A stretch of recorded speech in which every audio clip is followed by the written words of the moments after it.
Yung gagawa ka ng tinapay para sa merienda pero wala ka palang baking powder or yeast.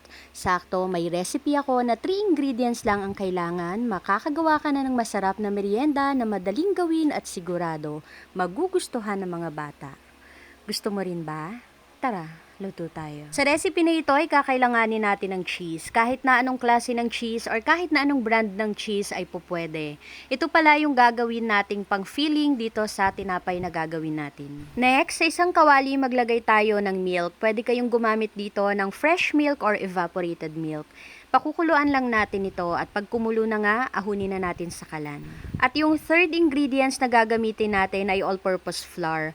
Maglagay lang tayo dito ng mga 3/4 cup, then haluin natin ito ng mabuti hanggang sa ma-well combine na yung dalawang ingredients. Mainit pa po ito kaya ginagamit ko yung spatula na panghalo. Pero pagka kaya nyo naman na yung init or medyo lumamig na, pwede nyo na itong masahin gamit ang kamay. Tuloy-tuloy lang natin itong masahin hanggang sa makabuo na tayo ng dough. At kung napansin nga pala ninyo kanina, may mga puti-puti pa po ito. Yun po yung all-purpose flour na hindi natunaw. Basta tuloy-tuloy nyo lang yan na masahin, mawawala rin po yan or mamimix yan dito sa ating dough. At sa paggawa ng ating cheese ball bread ay madali lang naman po. Kumuha lang kayo ng saktong laki ng ating dough. Nasa sa inyo na po kung gaano kalaki yung cheese ball na gagawin ninyo. I-flat nyo lang yan, then lagyan ng cheese sa gitna at isara. After nating magawa lahat, magpainit na rin tayo ng mantika. At sa pagluluto naman ito, dapat katamtamang lakas lang ng apoy yung ating gamit para hindi ito masunog at maluto hanggang loob. Halu-haluin lang din natin ito para maging pantay yung pagkakaluto. At pag ganito na nga yung kulay na golden brown na yung ating niluluto, okay na po yan, ahunin na natin sa kalan. At ito nga pala sa recipe ko, may pang-apat na ingredients akong gagamitin, yung sugar. Pero ito po ay optional lang. Pwede kasi na i-coat nyo pa ito sa asukal para mas lalong sumarap.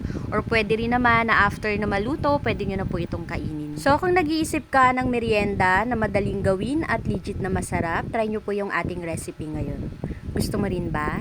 Tara, kain tayo. Ito ay hindi na kailangan pang i-bake, hindi na rin ito kailangan pa ng baking powder or yeast para makagawa nito.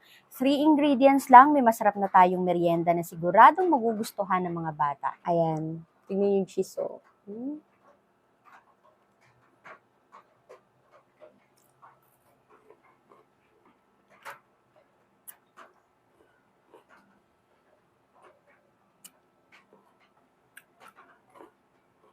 Ang crunchy nung labas, tapos ang soft naman nung nasa loob, tapos ang cheesy.